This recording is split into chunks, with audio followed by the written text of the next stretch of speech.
Informasi terbaru memang ada 15 kasus diduga ini merupakan hepatitis akut misterius. Kemudian juga diduga ada 5 anak yang meninggal akibat terinfeksi virus ini. Bagaimana kemudian upaya untuk bisa menyelesaikan ini? Masyarakat juga harus diberikan pengetahuan apa sebenarnya hepatitis akut misterius ini. Kemudian juga sejauh mana pemerintah, terutama pemerintah daerah, para kepala daerah untuk bisa mempersiapkan upaya untuk bisa menahan laju kasus ini. Nah, ini di samping saya sudah hadir tentunya Dr. Yusuf Kristianto selaku ahli kesehatan masyarakat. Assalamualaikum warahmatullahi wabarakatuh. Selamat malam Dr. Yusuf. Waalaikumsalam. Salam sehat selalu. Baik, selain Dr. Yusuf yang bersama saya di studio, ini juga sudah terhubung melalui daring adalah Profesor Chandra Yoga. Assalamualaikum warahmatullahi wabarakatuh. Selamat malam Prof. Chandra.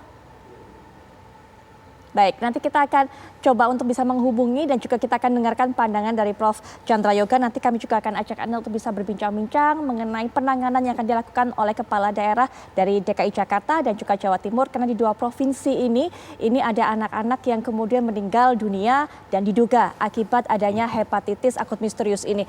Dokter, hepatitis ini kan bukan hal baru. Betul. Kita sudah mengetahui hepatitis kalau saya tidak salah digolongkan menjadi 5. A, B, C, D, E. Artinya A sampai E. Tapi kenapa kemudian hepatitis yang kita dengar saat ini yang memang saat ini statusnya masih diduga. Ini disebut sebagai hepatitis misterius, dokter? Ya, jadi kata misterius itu didapat ketika para ahli, para dokter mencoba mencari jenis apa, ternyata tidak ada yang cocok. Artinya bukan hepatitis A, B, C, D, atau E. Nah, itulah yang kemudian terlepaslah kalimat misterius. Sebenarnya menurut saya sih tidak misterius karena memang sudah ada hepatitis dari zaman dahulu kala sudah ada. Dan yang kita harus sadari juga sebenarnya anak-anak bayi itu sudah divaksin dengan hepatitis B.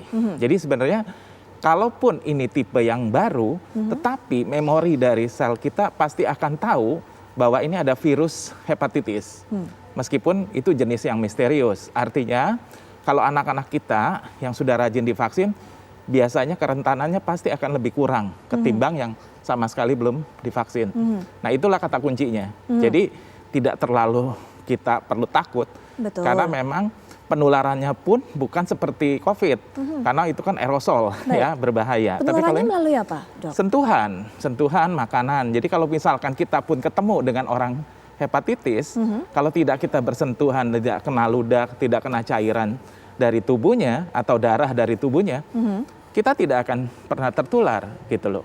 Jadi oleh sebab itu dia tidak seperti aerosol. Jadi kalau aerosol itu kan batuk, nafas bisa masuk. Betul. Nah, ini kan enggak sama sekali. Udara, virus tersebut. Betul. Jadi kita memang perlu waspada, tapi tidak perlu juga ketakutan dalam menjalankan aktivitas. Betul. Nah, tadi Dok kalau sudah dikatakan bahwa anak-anak ini kan seharusnya sudah punya kekebalan karena sudah divaksin, walaupun vaksinnya untuk hepatitis tipe B, begitu kan? Dan ini mungkin bukan hepatitis tipe B. Tapi Dok, kenapa kemudian hepatitis yang baru ini banyak yang disasar adalah anak-anak? Karena kalau saya tidak salah, usianya ada yang usia 7 tahun, usia balita. Sampai 16. Betul sekali. Betul. Nah, jadi memang keunikan dari virus ini dia menyerang pada pasien yang anak-anak. Nah, ini yang perlu diselidiki lebih lanjut kan. Nah, tetapi juga ada beberapa orang yang menyatakan dia mirip dengan hepatitis A sebenarnya. Nah, di satu sisi beberapa vaksin itu memang sudah ada sebenarnya vaksin hepatitis A. Cuma tidak selalu orang menyuntik vaksin hepatitis A. Yang wajib itu kan hepatitis B gitu loh.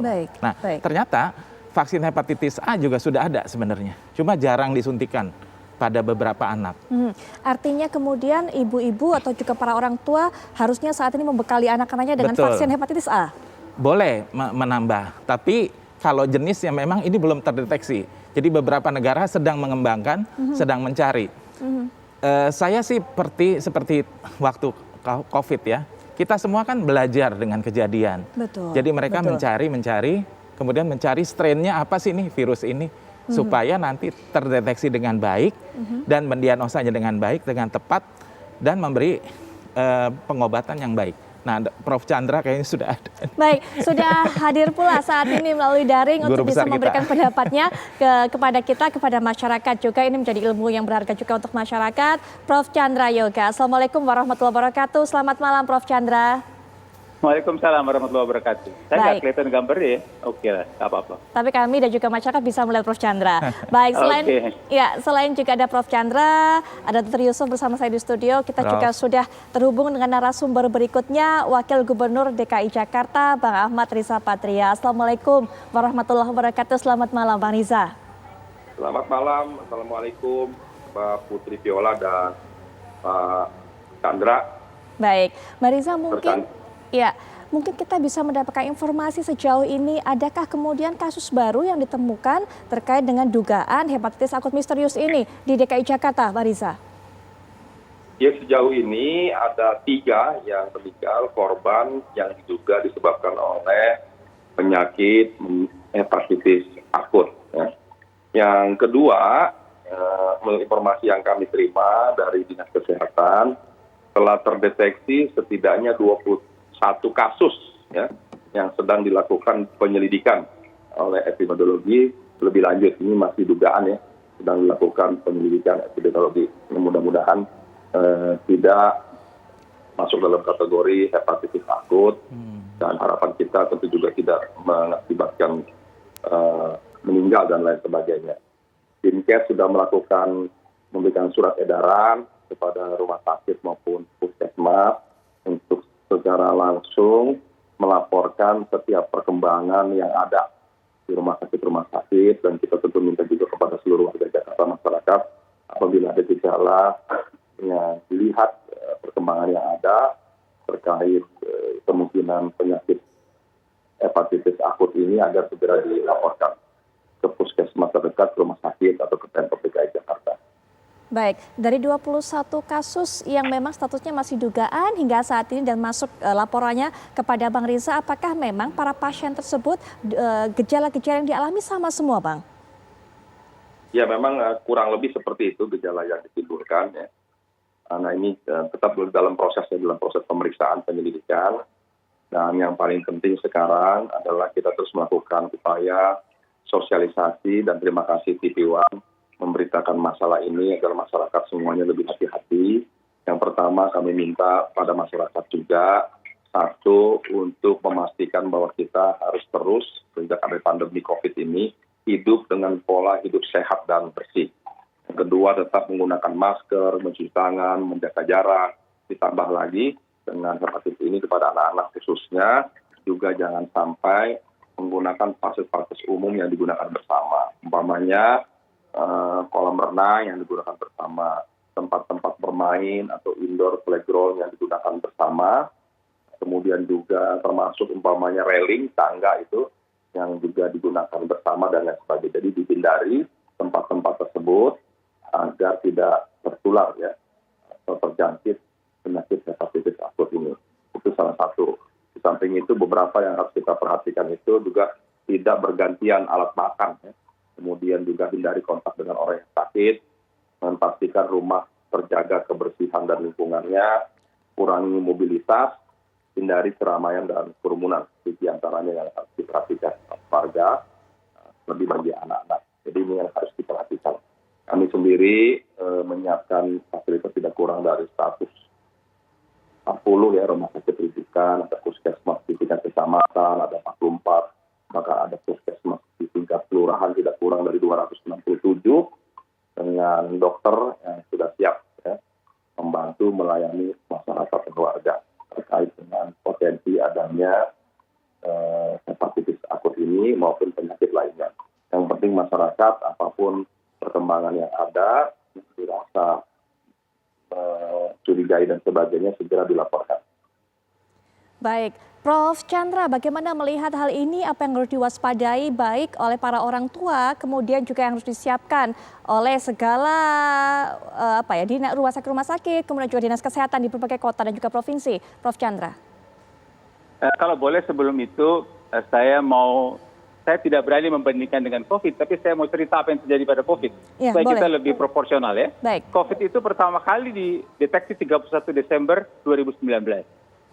Nah, pada 30 Januari 2020, 1 bulan sesudah pertama kali dideteksi, maka sudah ada 7.000 kasus confirm COVID, 12.000 kasus suspek COVID, penularan antar manusia sudah terjadi dalam waktu 1 bulan. sudah ada 20 ribuan kasus dan oleh WHO sudah dinyatakan sebagai public health emergency of international concern. 1 bulan dari pertama sampai 20 ribu. Sekali lagi kita tidak bisa memang membandingkan begitu saja dengan hepatitis ini, tapi hepatitis itu pertama kali dilaporkan pada 5 April dideteksi. Sekarang sudah 5 Mei, jadi sudah sebulan gitu ya. Jadi kita proporsional melihatnya, tentu kita perlu waspada, banyak hal yang mesti dilakukan, tapi juga jangan terlalu cepat begitu berpikir bahwa situasi akan menjadi sedemikian buruknya, barangkali juga kita perlu proporsional, kita lihat perkembangan dari waktu ke waktu. Itu pertama yang ingin saya sampaikan. Yang kedua, juga banyak dibicarakan, sekarang nih hepatitis akut berat sudah dimasukkan oleh WHO sebagai kejadian luar biasa. Yang dalam bahasanya WHO disebut sebagai disease outbreak news. Ini juga mesti dilihat secara proporsional. Karena banyak sekali penyakit yang dimasukkan oleh WHO ke dalam disease outbreak news, dan itu belum tentu menjadi besar. Sebagian mungkin menjadi besar, sebagian tidak. Contoh konkretnya sepanjang bulan April 2022 ini ada 10 kejadian disease outbreak news atau ada 10 KLB. Jadi ada kolera, ada MERS-CoV, ada Ebola dan ada hepatitis ini, gitu ya. Kalau sebulan ada 10, maka setahun ada lebih dari 100. 2 tahun ada 200-an. Yang jadi pandemi COVID, gitu ya. Saya tidak mau bilang bahwa ini akan bagaimana nanti ya, tapi saya ingin kita melihat secara proporsional. Itu poin kedua. Poin ketiga, tentu saja kita sekarang harus waspada. Gunanya WHO memasukkan di dalam disease outbreak news adalah untuk kita waspada, seperti yang disampaikan Pak Wagub, supaya kalau toh ada jangan sampai menyebar lebih lanjut. Dan untuk waspada itu ada 4 hal kalau menurut pendapat saya. Nomor 1, alertness. Sebelum jauh kemana-mana, alertness artinya kesiagaan atau kewaspadaan dari orang tua dan juga petugas kesehatan. Artinya tadi saya kira sudah banyak dibahas, bahwa kalau sekarang orang tua ada anak yang mual, muntah, apalagi sudah sampai kuning, bawalah ke petugas kesehatan. Petugas kesehatan juga sekarang mesti alert begitu bahwa ini ada hepatitis yang kelihatannya baru loh ya, sambil kita cari bentuknya. Itu pertama. Tapi yang kedua, hubungan tadi juga Pak Wagub menyampaikan ada 21 kasus misalnya di Jakarta, maka jaminan pemeriksaan laboratorium harus segera tersedia. Kenapa? Karena untuk mengatakan hepatitis ini masuk kategori sekarang atau tidak, itu perlu kepastian bahwa tidak ada hepatitis virus A sampai E. Saya yakin tadi sudah dibahas. Ada 3 kategori yang sekarang dipakai WHO, terkonfirmasi, probable, dan appealing. Terkonfirmasi itu belum ada definisinya, karena kita belum tahu penyebabnya. Yang probable itu adalah anak 16 sampai 16 tahun, hepatitis A sampai E-nya negatif, tapi yang SGOT, SGPT katakanlah tinggi begitu. Sementara appealing mereka yang tertular ke probable. Tapi ada satu yang sengaja dibuat karena kita tahu bahwa mencari virus hepatitis itu tidak cepat. Kalau belum ada informasi yang pasti ada apa nggak ada hepatitis A sampai E, maka statusnya adalah pending. Jadi mungkin yang tadi Pak Wagub sampaikan 21 itu adalah pending, gitu ya. Jadi belum tentu masuk dalam probable, mudah-mudahan tidak. Itu saja. Baik, Prof. Chandra. Nanti kita akan lanjutkan kembali, Prof. Chandra, setelah jeda. Termasuk juga sudah bergabung tentunya dengan kita Wakil Gubernur Jawa Timur, Mas Emil Dardak, yang juga nanti akan menyampaikan bagaimana perkembangan kasus hepatitis akut di Jawa Timur. Tapi saat lagi kami segera kembali.